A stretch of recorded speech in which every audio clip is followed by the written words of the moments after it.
Motion moved. The motions for consideration of the Waqf Amendment Bill 2025 and the Mussalman Waqf Repeal Bill 2025 are now open for discussion. I now call upon the members whose names have been received for participation in the discussion.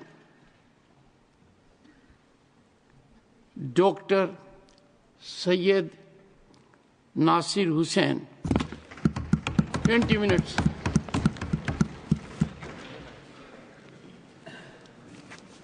Chairman sir, मैं आभारी हूं आपने मुझे महत्वपूर्ण bill pay बात करने का मौका दिया और मेरी पार्टी और आप मिलके मुझे जेपीसी का सदस्य भी बनाया था।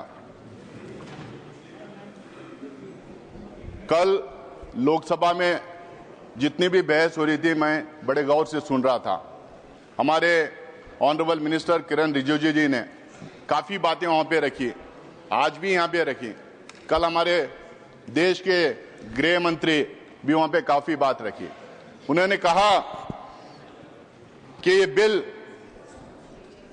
2025 का नहीं आता अगर 1995 का एक्ट और 2013 के अमेंडमेंट्स नहीं आते। मैं आपके माध्यम से पूरे देशवासियों को ये बताना चाहता हूं, जब 1995 में ये बिल आई थी और 2013 में जब ये अमेंडमेंट्स आए थे, जो आज भारतीय जनता पार्टी एक क्लेम कर रही है कि कांग्रेस पार्टी ने ये ड्रैकोनियन लॉस लाई थी, कांग्रेस पार्टी ने एक कम्युनिटी को अपीज करने के लिए लाई थी, ये कॉन्स्टिट्यूशन से परे है। ये जो आज बड़ी बड़ी बात ये कर रहे हैं और इसका बेसिस बना है आज के बिल का। मैं इनसे पूछना चाहता हूं कि 1995 में आप क्यों इस बिल का समर्थन किए थे?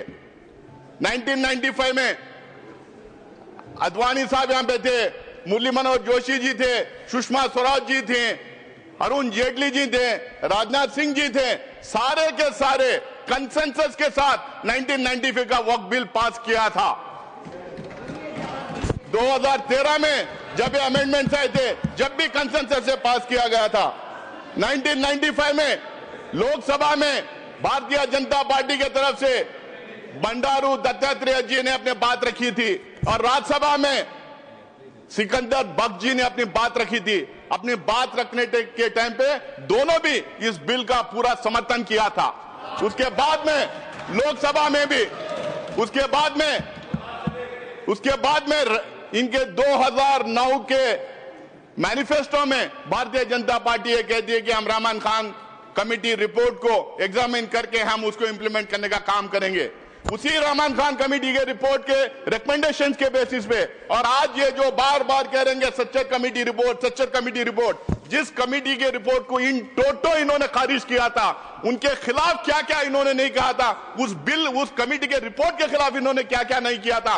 हम लोगों ने रहमान खान कमेटी रिपोर्ट और सच्चर कमेटी की रिपोर्ट के आधार पर जब 2013 में अमेंडमेंट्स लाए थे, उस टाइम पे इनके तरफ से लोकसभा में शाहनवाज हुसैन जी, राज्यसभा में मुख्तार अब्बास नकवी जी अपनी बात रखते हुए उन 2013 के अमेंडमेंट को पूरी तरह से सपोर्ट किया था। मैं इन लोगों से पूछना चाहता हूं, अगर ये ड्रैकोनियन लॉ था, अगर ये किसी एक कम्युनिटी को अपीज करने का मामला था, अगर ये कॉन्स्टिट्यूशन के परे थे, तो आपने क्यों सपोर्ट किया था? क्यों कंसेंसस के साथ आपने ये बिल पास करने दिया था? आज 2013 के बाद सर 2014 में ये लोग सरकार में आ गए। 2014 से 2024 तक इनको समझ में नहीं आया कि ये ड्रैकोनियन लॉ है। इनको ये समझ में नहीं आया कि कम्युनिटी को अपीज करने के लिए लाया गया है। 2024 में फिर ये बिल इनको 2024 में इनको याद आ गया, वक्फ बोर्ड ड्रैकोनियन लॉ है, कम्युनिटी को अपीज कर रहे हैं। 2024 में याद आया। क्यों 2024 में याद आया? 10 साल क्यों आपको याद नहीं आया? 2024 में इसलिए याद आया क्योंकि 400 का नारा इनको दिए थे, 240 में निपट गए थे। इनको बिल्कुल मेजॉरिटी नहीं मिली थी। इनको अब समझ में नहीं आ रहा कैसे अपना वोट बैंक बढ़ाएं। इनको यह समझ में नहीं आ रहा कौन सा मुद्दा उछालें, तो इन्होंने वक्फ बोर्ड को लेके आया, इस एक्ट को लेके आके कम्युनल पोलराइजेशन करने का काम कर रहे हैं। आप कह रहे हैं कि हम अपीज कर रहे हैं, आप पोलराइज करना चाह रहे हैं। पूरे देश को, पूरी दुनिया को पता है पोलराइजेशन देश में होता है तो किसका फायदा होता है करके। कौन पोलराइज करता है, कौन धर्म की राजनीति करता है, कौन किसी एक कम्युनिटी को विलन बना के उसके खिलाफ में एक नैरेटिव बिल्डअप करने का काम करता है। और ये पूरी बिल मैं दावे के साथ कह सकता हूं और पूरे में तत्व के साथ, लॉजिक के साथ यहां पे अपनी बात रखूंगा, ये बिल टोटली फॉल्सिटी पे है, ये मिस इन्फॉर्मेशन कैंपेन पे है। एक नैरेटिव बिल्डअप करने की पिछले 4 महीने से 6 महीने से कोशिश की गई है। इसमें सिर्फ ये नहीं, पूरा गोदी मीडिया लग गया इनके सपोर्ट में। इनका जो फेक फैक्ट्री है, बीजेपी की जो आईटी सेल है, पूरी लग गई ये कह रहे मिस इन्फॉर्मेशन फैलाने में। मैं इनके सारे जितने ये मैं भी जो बात किया मैं आपके सामने यहाँ टेबल पे रखता हूं सर। आप कह रहे हैं, आप रिजिजू कह रहे हैं कि हम ट्रांसपेरेंसी लाएंगे, गरीब को मदद करेंगे, हम वक्फ बोर्ड को ताकत देंगे, हम वक्फ बोर्ड को शक्ति देंगे। भैया आप 10 साल पावर में थे, क्या किए? आज वेबसाइट निकाल के देखेंगे, सेंट्रल वक्फ काउंसिल की जो बात कर रहे हैं, सिर्फ किरण रिजिजू का नाम नजर आएगा। काउंसिल नहीं है उसके अंदर, काउंसिल नहीं है उसके अंदर। और जो बजट अलोकेट होता था वक्फ काउंसिल के लिए वो भी नहीं दिया गया। वहां का जो स्टाफ था उनको सैलरीज नहीं दिए गए। भारतीय जनता पार्टी के जो रूल्ड स्टेट्स हैं, कई जगह 10 साल, कई जगह 15 साल, कई जगह 20 साल से है, वहां पे स्टेट वक्फ बोर्ड कॉन्स्टिट्यूट नहीं किए गए। आप अपने शासित राज्यों में वक्फ बोर्ड का नाम नहीं लेते, वहां के वक्फ बोर्ड कॉन्स्टिट्यूट नहीं करते। आज आप कह रहे हैं गरीब मुसलमान को मदद करेंगे, आप कह रहे हैं इसमें ट्रांसपेरेंसी लाएंगे। कितना आप जो असत्यवादी देश के सामने रखेंगे और पार्लियामेंट में रखेंगे। आप हमेशा मिसलीड करने का काम किए हैं। हर एक चीज जो ये बोल रहे हैं इसमें ये सत्य से दूर है और देश को गुमराह करने के लिए, मिसलीड करने के लिए ये बातें यहां पे कर रहे हैं। सर, किरण रिजिजू जेपीसी की बात की, कल जगदम्बिका पाल साहब जेपीसी की बात की, बहुत सारे भारतीय जनता पार्टी के नेताओं ने जेपीसी की बात की। जेपीसी गठित हुई, आप लोगों ने मुझे भी सदस्य बनाया था, मौका दिया था वहां पे काम करने का। पहले जब शुरू हुआ, स्टेक होल्डर्स आने लगे, एक्सपर्ट्स आने लगे, एकेडमिशियंस आने लगे, तो उसमें 97-98% लोग आके बिल के खिलाफ बात रखे। उन्होंने तर्क दिया, उन्होंने रीजंस दिया। जब इनको पता चल गया कि बिल के फेवर में कोई आ नहीं रहा है, पूरा बिल के खिलाफ लोग आके डिपोज कर रहे हैं, आप इनको पूछिए कि 1 लाख जो है आंकड़ा दे रहे हैं, कितने लोग उसमें बिल के फेवर में, कितने बिल के खिलाफ है। आज वो सदन के पटल पर रख दें तो देश को पता चल जाएगा कितने लोग उस बिल का अपोज किया था। जब इनको पता चला तो मुझे लगता है कि पहली बार किसी जेपीसी में नॉन स्टेक होल्डर्स को बुलाया गया। नॉन स्टेक होल्डर्स जिसको वक्फ से कुछ लेना देना नहीं है, ना वो दान दे सकता है, ना उसका मेंबर बन सकता है, जिसको वक्फ के बारे में पता नहीं है, कोई नॉलेज नहीं है, और कुछ ऐसे थे एक्सट्रीमली कम्युनल स्टेटमेंट्स आके वहां पे दे रहे थे। तो ये माहौल क्रिएट करने के लिए, बिल के फेवर में सपोर्ट ड्रम अप करने के लिए जेपीसी में लोगों को बुलाया गया था। आज ये बार बार ये कह रहे हैं कि जेपीसी के रिकमेंडेशंस लाए हैं, जेपीसी के रिकमेंडेशंस लाइए। इनको पूछिए क्लॉज बाय क्लॉज उसमें डिस्कशन हुआ था, उसमें क्लॉज बाय क्लॉज डिस्कशन हुआ था। किसी भी जेपीसी का ये मिनिमम बेसिक रिक्वायरमेंट होता है कि वहां पे अमेंडमेंट्स के लिए जो भेजा गया है उसका क्लॉज बाय क्लॉज डिस्कशन होना है। मुझे लगता है कि पहली बार ये 75 years of parliamentary democracy in India में जेपीसी में क्लॉज बाय क्लॉज बिना डिस्कस किए अमेंडमेंट बुलडोज करके इन्होंने लेके आया है। वो पूरी जेपीसी के रिकमेंडेशंस नहीं थे, वो पूरी जेपीसी के रिकमेंडेशंस नहीं थे, वो एनडीए के एमपीज के रिकमेंडेशन थे, वो थोपे हुए रिकमेंडेशन थे। वहां पे अंतर ज्यादा नहीं था, 1-2 एमपीज का अंतर था। आप उठा के जेपीसी की रिपोर्ट में देख ले कितने फेवर में किए, कितने खिलाफ किए। हमारा एक भी रिकमेंडेशन उसमें लाया नहीं गया है। तो अगर वही आपको करना था, जो स्टेक होल्डर जो आए थे, जो वहां पे डिपोज किए थे इसके खिलाफ में, उनका सुझाव नहीं लेना था, अपोजिशन के एमपीज का सुझाव नहीं लेना था, जेपीसी गठित ही नहीं करना था। आज जेपीसी की बात कर रहे हैं आप ऐसा करें, हमने इतना बड़ा दिल कर दिया, हमने जेपीसी में भेज दिया। अरे जेपीसी में भेज के किया क्या, उसको और वर्सन किया है। मैं आगे बताऊंगा कैसा कैसा इन्होंने वर्सन किया है। Please sir, I need your protection. Yes please, जब रिजू जी बात कर रहे थे हम लोगों ने किसी ने बात नहीं किया। प्लीज बैठ करके ये मत ना समझे कि आप बात करने तो हमारी कैपेसिटी नहीं डिस्टर्ब करने के लिए। प्लीज आप सर, उनको बोलने दीजिए प्लीज। सर, ये जितने अमेंडमेंट्स अब लाए हैं हमारे कॉन्स्टिट्यूशनल प्रोविजंस के खिलाफ हैं। ये 14, 25, 26, 30 को वायलेट करते हैं। ये इक्वलिटी बिफोर लॉ को वायलेट करते हैं। ये parity in laws for all sections of the people को वायलेट करते हैं। वन नेशन वन लॉ हम नहीं कहते, वन नेशन वन लॉ का नारा बार बार ये लोग देते हैं, उसको ये वायलेट करते हैं। ये यूसीसी बार बार बोलते हैं, उसको ये वायलेट करते हैं। अगर इतना ही है, मैं आज भी यहां कह रहा हूं, कांग्रेस पार्टी की तरफ से मैं कह रहा हूं, एक मुसलमान एमपी उस कम्युनिटी के होने के नाते से मैं कह रहा हूं, इस देश में जितने समुदाय हैं, जितने धर्म हैं, उन तमाम religious centres, religious activity centres, धर्मस्थल जितने हैं, उसके गवर्नेंस और एडमिनिस्ट्रेशन में एक तरफ ये एक तरीके का लॉ होना चाहिए।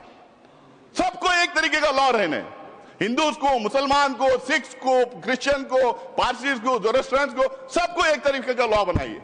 आप क्यों घबरा रहे हैं उससे? बनाइए लॉ उसके लिए।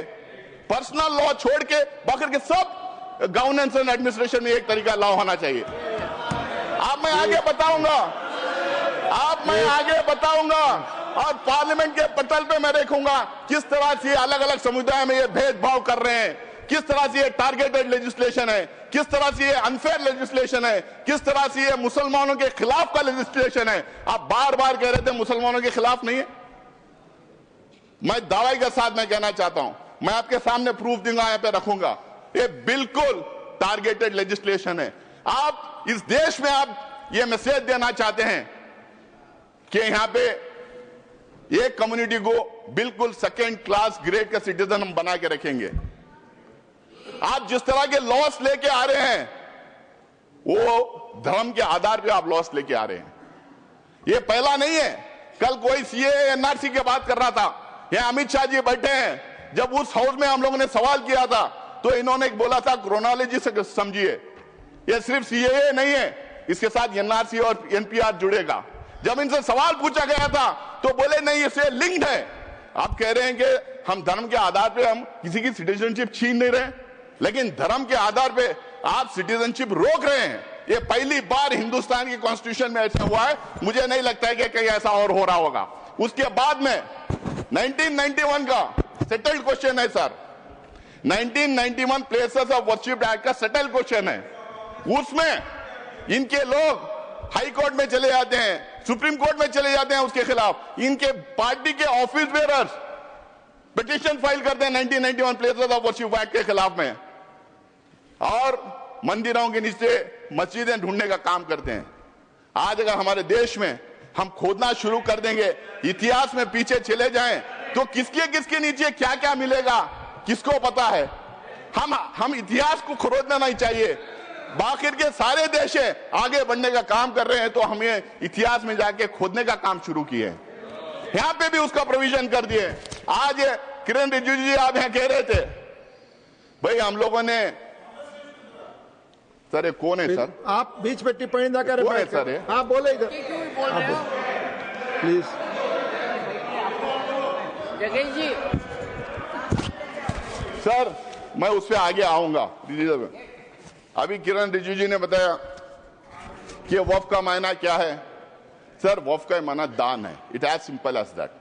वफ का माना दान है। दान कोई भी किसी को भी कर सकता है। ये बार बार कह रहे थे कि 2013 में एनीबडी कैन डोनेट करके लेके आए। इनको शायद ये पता नहीं, हुजूर मोहम्मद, प्रॉफिट मोहम्मद के जमाने में गैर मुसलमानों भी दान करते थे। बहुत इंपॉर्टेंट सेंटर से जहां पे गैर मुसलमानों ने दान किया है। दान के लिए कोई रोक नहीं है। और ये दान का कॉन्सेप्ट सिर्फ हमारे धर्म में नहीं है, हम उसको वफ के नाम से कहते हैं, लेकिन दान का कॉन्सेप्ट हर मजहब में है। हिंदूज में है, सिख्स में है, क्रिश्चियंस में है, दुनिया के हर मजहब में दान का कॉन्सेप्ट है। हमारे दान के कॉन्सेप्ट से बनाए हुए इदारों को गवर्न करने के लिए, एडमिनिस्ट्रेट करने के लिए, रेगुलेट करने के लिए वक्फ बोर्ड बना है। ये बात फैलाई जा रही है, क्यों सिर्फ मुसलमानों को वक्फ बोर्ड चाहिए, क्यों हमारा बोर्ड नहीं चाहिए, क्यों सनातन बोर्ड नहीं चाहिए। इतना सोशल मीडिया में इसको फैलाया गया, मुसलमानों को अपील करने के लिए वक्फ बोर्ड बनाए गए। शायद इनको पता नहीं, शायद ये बोलना भी नहीं चाहते। इस देश में एंडोमेंट बोर्ड्स हैं, इस देश में मुजरा डिपार्टमेंट्स हैं, इस देश में हिंदू रिलीजियस प्लेसेस एक्ट्स हैं, इस देश में SGPC है, इस देश में बहुत सारे स्टेट्स में क्रिश्चियंस के लिए काउंसिल्स और कॉर्पोरेशंस हैं। हर मजहब के लिए है, हर मजहब के रिलीजियस इंस्टीट्यूशंस को गाउन करने के लिए अलग अलग एक्ट्स बनाए गए हैं। टेंपल ट्रस्ट से, स्टेट से अलग अलग एक्ट्स बनाए गए हैं। आप ये क्यों भ्रम फैला रहे हैं? और ये सिर्फ कांग्रेस का अचानक बनाया हुआ मामला नहीं वक्फ का। आपने अभी कहा कि अंग्रेजों के जमाने में वक्फ को रेगुलेट करने के लिए कई एक्ट्स आए थे, उसको आगे बढ़ाते गए, उसमें अमेंडमेंट लाते गए, उसमें सुधार लाने के लिए कई अमेंडमेंट्स लेके आए। कांग्रेस ने उसको सुधार करने के लिए कई काम किया है। और 1995 में 2013 के एक्ट्स के बारे में ये बार बार जो बोल रहे हैं, वो बिल्कुल वक्फ बोर्ड को स्ट्रेंथन करने के लिए, वक्फ प्रॉपर्टीज को बचाने के लिए, एंक्रोचर्स को हटाने के लिए, उसमें ट्रांसपेरेंसी लाने के लिए हम लोगों ने वो अमेंडमेंट्स लेके लाए थे और इनका पूरा सहयोग और सपोर्ट उसमें था।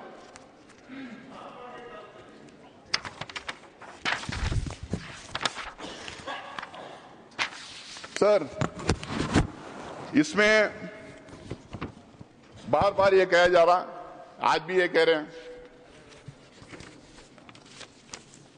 कि वक्फ बोर्ड, ये सबसे बड़ा एलिगेशन वक्फ बोर्ड के खिलाफ है सर, और ये सबसे बड़ा मिस इन्फॉर्मेशन फैलाया गया है। आज भी यहां पे बोल रहे थे कि वक्फ बोर्ड कोई भी जमीन को अपनी जमीन डिक्लेयर कर सकती है। क्या हिंदुस्तान में लॉ नहीं है? क्या रेवेन्यू रूल्स नहीं है? क्या प्रॉपर्टी रूल्स नहीं? मतलब कहीं पे भी हम टवल डाल दें और हमारी बना लें? हम ट्रेनों में चलते हैं, ट्रेनों में नमाज पढ़ते हैं, फ्लाइट्स में नमाज पढ़ते हैं, तो नमाज पढ़ ले तो क्या ट्रेन हमारी हो गई? क्या फ्लाइट हमारी हो गई? क्या वक्फ में उसको लिखवा दें? वक्फ को जो पावर दिया था, अगर वक्फ बोर्ड के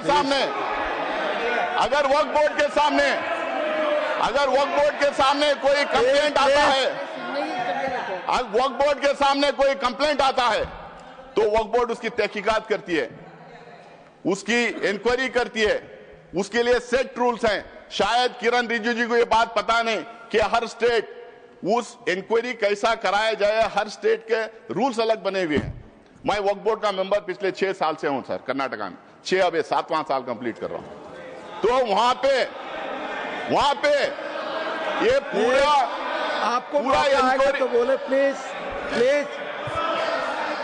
पूरा इंक्वायरी होने के बाद में सर्वे कमिश्नर उसको सर्वे करता है, कलेक्टर उसको चेक करता है, फिर उसके बाद में स्टेट गवर्नमेंट को जाता है, स्टेट गवर्नमेंट उसको वेरीफाई करती है, उसके बाद में वक्फ गेजेट उसके बाद में सरकार उसको गेजेट करती है। उसके बावजूद भी अगर कोई संतुष्ट नहीं है तो ट्राइब्यूनल में जा सकता है। अगर वहां भी कोई अगर वहां भी उसके खिलाफ अगर डिसीजन जजमेंट आता है, अगर वहां पे वो कन्विंस नहीं है तो वो कोर्ट में जा सकता है। आज ये कह रहे हैं कि कोर्ट में रिव्यू नहीं कर सकते, कोर्ट में बिल्कुल रिव्यू कर सकते हैं। अगर कोर्ट में रिव्यू नहीं कर सकते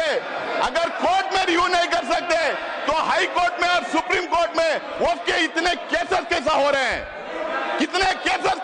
हैं, हाई कोर्ट में और सुप्रीम कोर्ट में। माननीय गृह मंत्री कुछ कर दे जी प्लीज।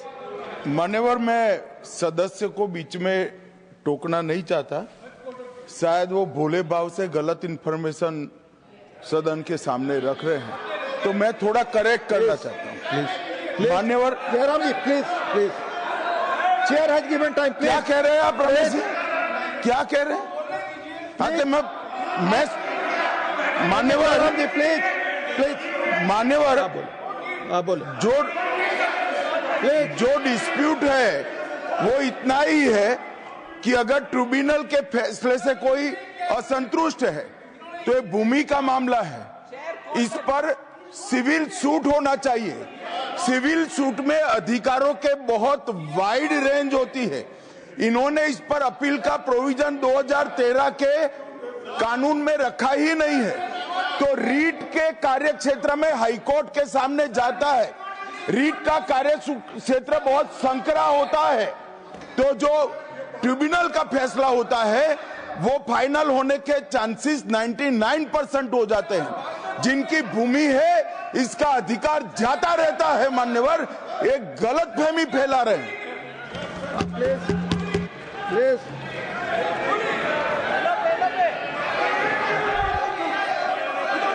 ये आप ही को दे रहे हैं, आप सुनते नहीं सर। आप ही को कह रहा हूं मैं। सॉरी, अब शुरू की। देखिए साहब, वो बात कर रहे हैं और हमने रिजू जी साहब का तो बहुत शांति के साथ सुना और रात में भी कल आपका भाषण वहां पर भी टीवी में पूरा सुना। कम से कम वो जो उन्होंने तैयारी करके लाए हैं, उन्होंने भी पढ़ के आए, वो तो कोई ऐसे वैसे बात नहीं कर रहे हैं। इसके ऊपर गंभीरता से अध्ययन करके वो आए हैं। उनका फ्लो बीच में चले जाता, विचार चले जाता। तो इसलिए मैं आपसे कृपा करके विनती करता हूं, उधर के लोगों को टोकना बंद करने के लिए कहो। जो कुछ कहना है वो अपनी बात उत्तर में कहे। मैं यही चाहता हूं। अब उनको कंट्रोल करिए। Doctor Syed Naseer Hussain, please please. Sir, tribunal के बारे में इन्होंने कहा, रिजू जी ने, कि 2 थे, उन्होंने 1 बढ़ा दिया। 2013 में भी 3 ही थे। 2013 में भी 3 ही थे। 2013 में भी इस्लामिक स्कॉलर डोमेन एक्सपर्ट थे। बल्कि इन्होंने अभी कर दिया कि रिटायरिंग या सर्विंग। पहले हम लोगों ने सर्विंग जज को रखते थे। भ्रम में फैलाया जा रहा था कि वक्फ का ट्रिब्यूनल है, वक्फ कॉन्स्टिट्यूट करती है, लेकिन स्टेट गवर्नमेंट कॉन्स्टिट्यूट करता है, वक्फ बोर्ड नहीं कॉन्स्टिट्यूट करती है। ये भ्रम फैलाया जा रहा है।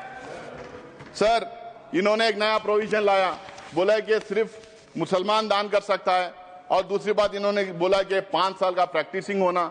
अब ये तो था पहले, जेपीसी को जाके आने के बाद अब ये कह रहे हैं कि उसको डेमोन्स्ट्रेट करना चाहिए। पहले तो प्रधानमंत्री कहते थे कि हम कपड़ों से पहचान लेते हैं। आप कैसा पहचानेंगे? हम कैसा डेमोन्स्ट्रेट करेंगे? कौन से कपड़े पहनना पड़ेगा? मैं टोपी पहन के जाऊं या दाढ़ी लगा के जाऊं, या कोई मेरे घर में सीसीटीवी कैमरा लगा के देखेगा मैं नमाज पढ़ रहा हूं या नहीं पढ़ रहा हूं? मस्जिदों में सीसीटीवी कैमरा लगाएगा, या और कोई तरीका होगा कि 5 साल प्रैक्टिसिंग मुस्लिम है या नहीं पता करने के लिए? या नहीं कोई? रिजू जी से मैं पूछना चाह रहा हूं, क्या एक दूसरा डिपार्टमेंट खोलेंगे कि ये आइडेंटिफाई करने के लिए प्रैक्टिसिंग मुस्लिम है या नहीं? और वो जो सर्टिफिकेट देंगे उस पे भी मोदी जी का ठप्पा रहेगा कि ये मुसलमान है या नहीं करके बोल के। हाँ, मोदी जी की फोटो भी लगा देंगे उस सर्टिफिकेट पे। Sir, Waqf by user, sir Waqf by user की बात, तो सबसे बड़ा मार जो इस बिल में ला रहे हैं वक्फ बाय यूजर। क्यों ये ला रहे हैं सबको पता है। इनकी सारी की सारी जो है निगाह संपत्ति पे है, जमीन पे है, लैंड पे है। धारावी पे में किसको दिया है उन्होंने? करोड़ों के भाव पे किसको दिया? कल मैं टीवी डिबेट पे था, एक जेपीसी की मेंबर थी इनकी मेरे साथ में, वो कह रही थी कि हम लैंड मोनेटाइज करेंगे। तो समझ में आ गया, मोनेटाइज करके किसको देंगे? तो वक्फ बाय यूजर का मतलब क्या है सर? इस देश में, हमारा देश प्राचीन देश है, इस देश में अलग अलग टाइम अलग अलग धर्म के स्थल बने हुए। हमारे देश में इतने किंगडम्स थे, राष्ट्रकूटा से लेके मौर्य से लेके चेरास, कदम्बास, विजयनगर एम्पायर, अशोका साम्राट का पता नहीं क्या कितने थे, बादशाहें थे, ब्रिटिश गवर्नमेंट थी। यहाँ पे सिर्फ मस्जिद मंदिर की बात, सिर्फ मस्जिद की बात नहीं सर, इस देश में बहुत खूबसूरत मंदिरें बने, जबरदस्त मोन्यूमेंट्स हैं देखने के लायक, गुरुद्वारास हैं, चर्चेस हैं, मस्जिद हैं। अगर आप 400, 500, 600 साल पुराने इमारतों के कागज पूछेंगे, तांबे में, पीतल में जहां लिखा था, कहां से ढूंढ के लाएंगे? उसका प्रूफ सिर्फ ये है, ये हर समुदाय के लिए सही है कि those properties, those institutions exist even today and they are in long usage. That is the proof of that being in waqf. There is waqf by user, there is temple by user, there is gurudwara by user, there is church by user, there is mata by user, there is so many religious institutions by user. किसका proof मांगेंगे? जब हमने बोला तो ये बोले कि हम प्रोस्पेक्टिवली अब ये करेंगे, रेट्रोस्पेक्टिवली नहीं देखेंगे। भाई जो रजिस्टर्ड नहीं है वक्फ बाय यूजर, अगर 200-300 साल पुरानी है तो उसको कैसा मानेंगे आप? आप ये कह रहे हैं कि और दूसरा उसमें ये बोल रहे हैं कि डिस्प्यूटेड है। तो मैं प्लेसेस ऑफ वर्शिप एक्ट की बात कर रहा था। अगर डिस्प्यूटेड है, गवर्नमेंट है, तो फिर हम नहीं करेंगे। बट डिस्प्यूटेड कैसा है? डिस्प्यूटेड तो एक ही थी, वो बोले थे अयोध्या का मसला छोड़िए बाकी के पूरे इसमें आ जाएंगे। आप कैसा डिस्प्यूटेड, पुराने इदारों के डिस्प्यूट कैसा हो जाएगा? ये खोज रहे हैं बार बार देश में दंगे फसाद करवाने का। ये डिस्प्यूट करना, दंगे फसाद करवाना, अपना वोट बैंक क्रिएट करने की राजनीति कर रहे हैं वक्फ यूजर को निकाल के। और दूसरा, अब ये कह रहे हैं कि हम उसको ले लेंगे। अब मेरा टाइम बढ़ाया है, मेरा पार्टी का टाइम लूंगा ऑलरेडी मैं मेरे पार्टी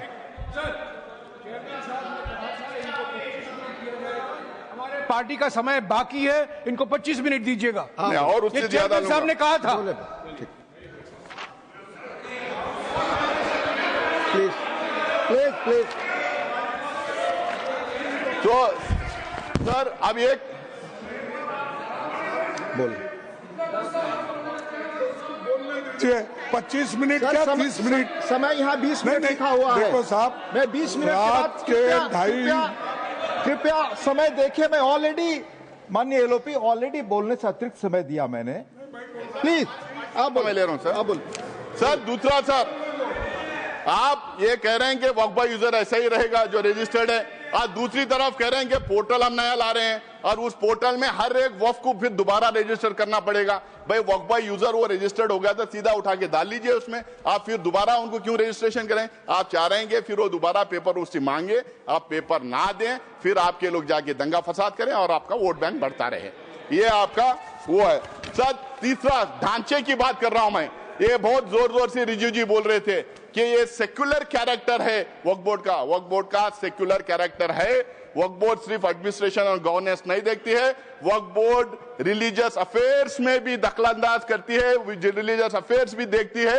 अगर आपको इतना ही है, अगर आप कह रहे हैं, अगर मैं आपकी बात भी मान लो, तो मैं आपसे पूछना चाहता हूं, क्या हिंदू रिलीजियस एक्ट के तहत जो इंस्टीट्यूशंस बने, endowment act, Muzrai department, places of Hindu religious places act, SGPC और अलग अलग समुदाय के जो इदारे जो बने हैं, क्या उसमें एक मुसलमान, एक सिख, एक बुद्धिस्ट, एक जैन को आप रखेंगे?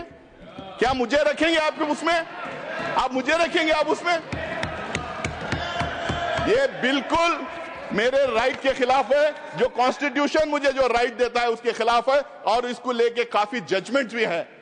दूसरा सर, मैं उसके सारे को, और ये जो कह रहे हैं, और ये जितने यहाँ पे हैं, यहाँ पे Bihar Hindu religious trust act, Madras Hindu religious and endowment act, Orissa का, तमिलनाडु का, उत्तर प्रदेश का, आंध्र प्रदेश का, सब में साफ लिखा जाता है कि सिर्फ और सिर्फ हिंदू वहां रहेंगे और कोई और दूसरे मजहब का आदमी नहीं रहेगा। जब वहां पे वो एक्ट में ही है, तो यहाँ कैसे आप दूसरे लोगों को देंगे? आप एक्चुअली क्या प्रूव करना चाह रहे हैं? आप लाके क्या हमारे ऊपर भरोसा नहीं? क्या हम काबिल नहीं हमारे इंस्टीट्यूशंस को चलाने के लिए? आप हम लोग को सेकेंड ग्रेड सिटीजन बनाना चाह रहे हैं? हमारे ऊपर स्पाइंग करना चाह रहे हैं आप?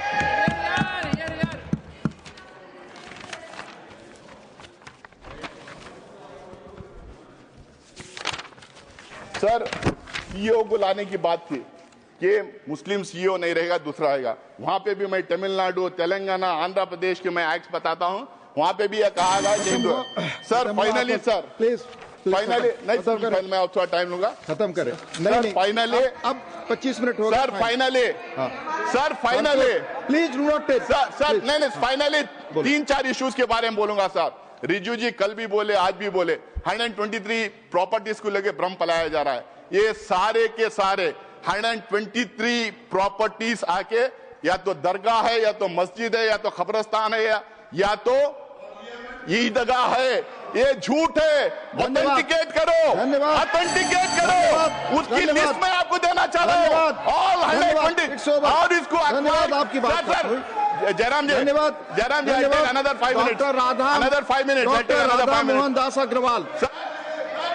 नहीं आपकी बात।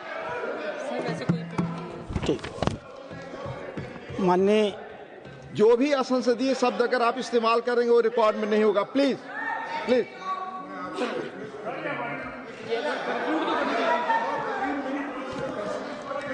यहाँ जो लिखा हुआ 20 मिनट 20 से 25 हुआ, आपकी पार्टी का समय जाएगा, आपकी पार्टी का समय जाएगा। नहीं, बोले आप मेरे 2 मिनट पार्टी के समय में दे दो। 2 मिनट में और खत्म करें। देखो प्लीज साहब, मैं बोल रहा हूँ 2 मिनट में और मेरे खत्म पार्टी करें। के समय में 3 मिनट सर, 2 मिनट में और खत्म करें। सर, ये 123 एकर्स, 123 प्रॉपर्टीज जो बिल्कुल रिलीजियस प्रॉपर्टीज है, ये लुटियंस दिल्ली जब बना रहे थे, न्यू दिल्ली जब बना रहे थे 1910 में, अंग्रेज गवर्नमेंट ने पूरा का पूरा ये एरिया अक्वायर किया था।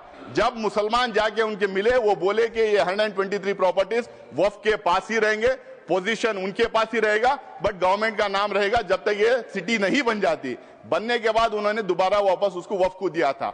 आज भी, जब से लेके आज भी 123 प्रॉपर्टीज ये पोजीशन वक्फ में ही है, बिल्कुल वक्फ में ही है। और जब 2013 में गवर्नमेंट 2013 में जब इसको डी नोटिफाई करने की बात आई, सरकार ने हाई कोर्ट ने सरकार को बोला था कि आप जल्द से जल्द इसका रिजॉल्व करो। तो जल्द से जल्द रिजॉल्व करने के चक्कर में उस टाइम पे डी नोटिफाई किए। आज इन्होंने 1 मैन कमीशन बनाया था, उसका रिपोर्ट सबके सामने क्यों ना रख देते, उसको पारी कर दिया। 2 मैन कमीशन बनाया था, उसका रिपोर्ट रख दीजिए लोगों के सामने, आपको पता चल जाएगा वो प्रॉपर्टीज हैं या ना है। ये झूठ बोलना, लोगों को गुमराह करना, मिसलाइड करना बंद करे। दूसरा सर, ओके सर, ओके खत्म हुआ। सर, दूसरा सर, नहीं खत्म हुआ। मेरे हमारे पार्टी का टाइम ले रहे हैं सर। जितना उन्होंने बोल दिया, येलोपी ने बोल दिया, येलोपी ने बोल दिया सर, येलोपी ने बोला।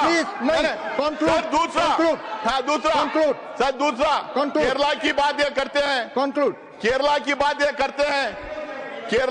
ये करते हैं, मैं इनको ऑथेंटिकेट करने के लिए कहता हूं, वक्फ बोर्ड कभी ये नहीं क्लेम किया उनकी प्रॉपर्टी है। कोर्ट ने 2 टाइम ये डिक्लेयर किया वक्फ प्रॉपर्टी है, तीसरी बार जुडिशियल कमीशन ने कहा वक्फ प्रॉपर्टी है। लेकिन मैं आज भी यहां पे कहता हूं, कांग्रेस पार्टी की तरफ से मैं कहना चाहता हूं, जितने गरीब लोग वहां रह रहे हैं, जो फिशरमैन है, पूरे इंडिया की तरफ से मैं कहना चाहता हूं, जो फिशरमैन है, जो गरीब है, जिन्होंने जमीन खरीदी थी, कुछ लोग ऐसे ही रह रहे हैं, उनका इंटरेस्ट प्रोटेक्ट किया जाएगा, उनको वो जमीन दिलाई जाएगी। लेकिन वक्फ बोर्ड को बैन करना बंद करें। डॉक्टर धन्यवाद। No nothing sir, doctor Radha Mohan Das Agarwal, no more, no please. बैठा दें, नहीं जा रहा रिकॉर्ड, आप बोले।